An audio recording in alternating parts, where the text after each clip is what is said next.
What's going on, everybody? Welcome back to the channel. Today I'm going to make a video for everybody wondering what it's like to drive a Honda Street Acty van. So we're going to get this thing started up because it's cold outside. And let's go.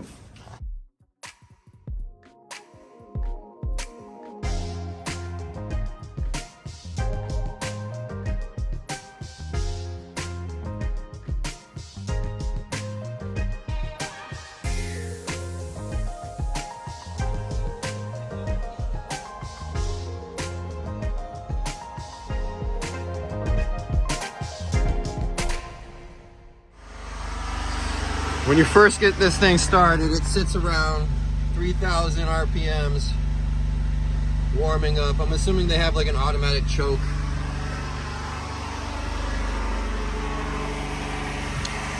Get a little exhaust, cold start.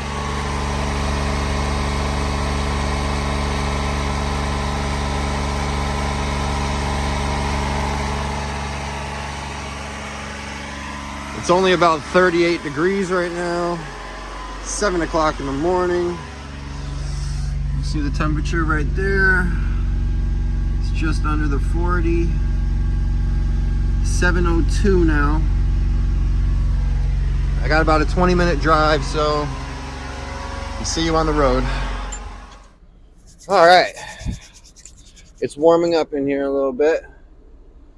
Going over 40 degrees in here at least. Give it about a minute and then we'll take off.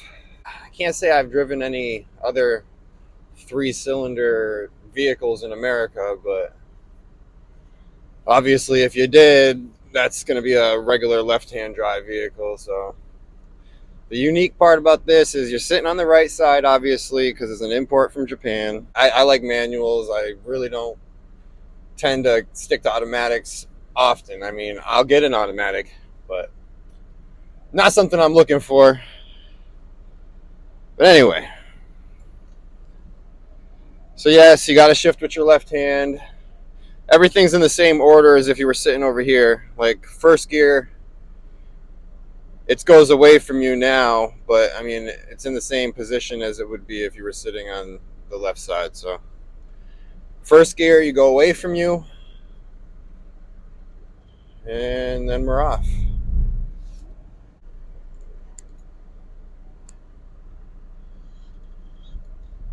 Everybody, the guy in the bus right there, he just waved at me. Everybody waves at you. Everybody stares, everybody points. They're with other people, they're getting their attention to tell them, hey, check this thing out. I always just want to take it easy. I hear some people, they say, oh, I like to rev it all the way out to 6,000 RPMs, and I don't trust something 30 years old to be redlining. All right, we'll get a little speed test going right here. If I can get out. It's a big if. That's another thing. If you're not patient, probably not the car for you. So you definitely have to build up your speed. You're gonna piss people off behind you, especially if they're the type of people that are in a rush all the time. They're wondering why you can't hit 40 miles an hour in 3 seconds. But if you're just driving compared to just a normal just driving to work, this is way better. Like, I can actually wake up in the morning and be like, oh man, I can't wait to wake up so I can drive this van to work. You don't say that about your minivan. You say that about the microvan. The visibility in these things are awesome. Like, you can see everything. And then you got every single like glass window all the way around the van. Everything's real visible. So blind spots, you don't really have to worry about those. And obviously the van is really, really small, so you could fit anywhere. You could park anywhere. You could stay away from other vehicles easily. Sometimes that doesn't help. One time I parked as far away from the person that could like that could possibly park next to me. I parked as far away from that as possible, all the way to the other side of the line. This person just parked right over the line, getting as close as you can to me somehow. I don't know. But that's the kind of things you got to expect with a van like this. People will see it in the parking lot, and then they want to pull up and park next to it so they can get out and check it out. Definitely makes me nervous. I don't want to get any dings or anything in the parking lot with my van. So I try to only drive it if I know I'm going to be able to park it where it's going to be safe.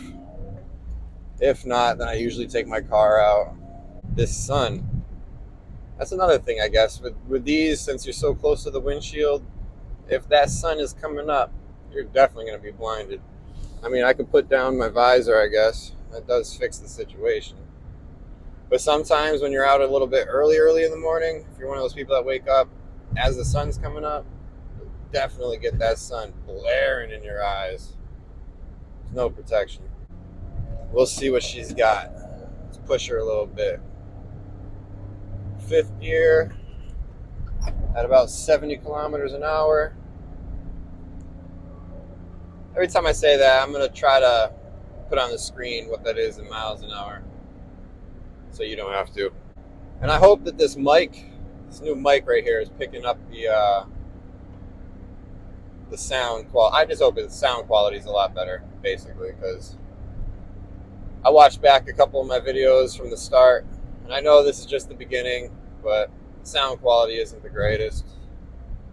My last video I just posted definitely had way better sound quality. You can hear me really good, no matter how far away from the camera I am. I remember I did a video like this a few videos back, and I watched it over, and I had to put music over most of it because all you hear is like some tapping noise from something touching onto the camera. I don't know, that was annoying. You could barely hear me talk, so I couldn't really even post what I was saying. I was talking the whole video, but I had to put music over it. You definitely couldn't hear anything I was saying. I want to get one of those sticks that go on the outside of the van. I can put it right on the back, on the top of the roof, and it extends out so that you can get the view from above while I'm driving. Kind of like a Grand Theft Auto point of view. I'm going to get that, and then we'll do some videos with that. That'll be pretty cool. But right now, in 5th gear, cruising at about 4,000 RPMs, which I'm pretty sure is about 45 miles an hour. Yeah, another thing, these things don't pick up a lot of speed when you're going up a hill. I mean, you have to get some momentum to be getting some speed up a hill. Definitely doesn't have the power, but with 38 horsepower, 660cc motor, essentially a motorcycle motor pushing this giant, well, not giant, but big frame with a body on it. Not that bad. Plus, it takes $27 to fill this, and I can go about 300 miles. With the cool factor and the fact that it's really good on gas, I don't think you could beat a van like this. Plus, it's a Honda. The reliability on a Honda, you already know it's going to last forever, especially if you take care of it. I'm doing the oil changes all the time. I'm going to be flushing everything every time it's necessary. I'm going to be doing a complete tune-up on the motor. I'm going to get everything redone, all the seals and everything on the motor. Definitely stay tuned for all that. I'll probably be posting the videos and keep you updated on everything I do with the van. I just got these wheels put on the van, but I kind of like it the way they look with the body. I am eventually going to wrap the van just to preserve everything. We're in New England, and I don't drive this in the winter. Not that I've had it for a winter, but I've already told myself I don't even drive this in the rain, honestly. And I did get the 2-wheel drive version for that reason, because I don't plan on driving it in bad weather. And another reason why I got the 2-wheel version is the rear-wheel drive, 2-wheel drive version is because they go 75 miles an hour for a top speed instead of the 4-wheel drive version that goes 65 miles an hour top speed, I'm pretty sure. That extra 10 mile an hour oomph, figured it would help me a little bit, especially when I want to like cruise on the back roads without feeling like I'm high up in the RPMs or anything. This thing turns on a dime too. You can turn this thing so sharp. You can turn this thing like 3.0 turns don't exist with this vehicle. I could do a 1.0 turn. I can just, any road, I could just pull to the side, turn the steering wheel, and do a complete 180. Go back up the road the other way. This van is amazing. Like I said, you can fit in the tightest places. You can go up alleyways. Not that I'm just thinking off the top of my head. I haven't done that, but it's an idea for a picture. If I can find a tight alleyway to get out and take a picture of me in the alleyway. And it's so tiny that you get so much attention. People don't even know what it is, and they just want to talk to you about it. Everywhere you go, you're going to be stuck talking to somebody for about 15, 20 minutes about the van, where you got the van, anything that they can find out about the van, where they can get them.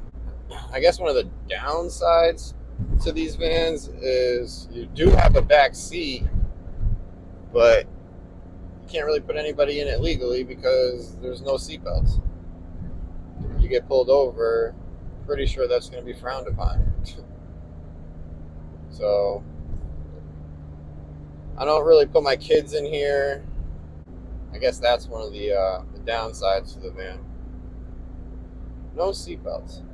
I think in the next video coming up, I'm going to do a road trip with the van. We'll go somewhere kind of far, see how it does. The farthest I've gone with the van is about an hour away. So we'll do about an hour and a half, 2 hours. See how she handles a road trip. First gear. Second gear, hitting 30 kilometers an hour. Fourth gear, just hit 50. Fifth gear was 70 kilometers an hour. 75. It does get to 40 pretty quick. Like I said, I baby it through the gears. I shift at 4,000 RPMs. I hear people shift at 6,000, 6,500. I hear people redline the freaking... that's scary. I don't do any of that. Like I said, my van is 25 years old. It's got 95,000 miles on it. I'm going to baby it. But to each their own. These things are going up in value. So you could say I got a pretty good deal for mine. But I wouldn't let this thing go, even if you offered me over 10. You're going to offer me 13, I wouldn't take it. I love this van. So that's why when you do get one, try to hold on to them. Fix them up before you get rid of it. They're definitely going to be a good investment, especially in today's market with the gas prices so high. A 3-cylinder carbureted. Some of them come with the fuel injected. Mine's not the fuel injected. But a carbureted 660cc 38 horsepower motor, you're definitely sipping gas at this point. You pay for it in power, but you gain in miles per gallon. And then when you want to brake, definitely don't try to brake at the last second. Hit the brake, downshift a little bit, downshift again, and you're good. Anybody recognize this place?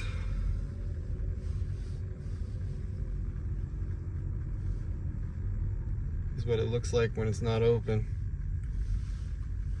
It's the Big E, Western Mass. Here's all the state buildings. I don't know, we gotta show you. Some people might know what this is, and some people might not know what this is. If you're from the area, you definitely know what this is. This causes the craziest traffic for 17 days. It's in West Springfield. Big clock. Eastern States Exposition, New England. There's all the ticket booths.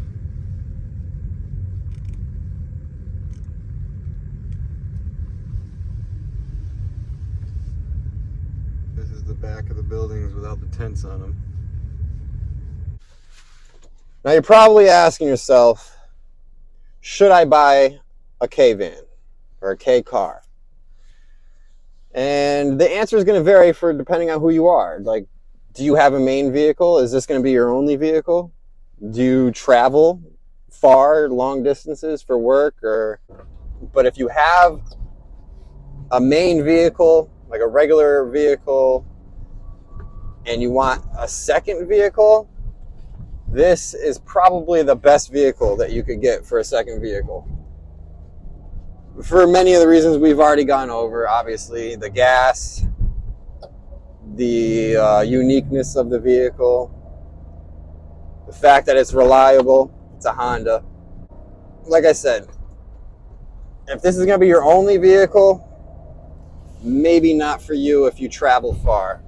But if you just stay around town, you don't really go that far, long distance drives, this is probably the perfect vehicle for you.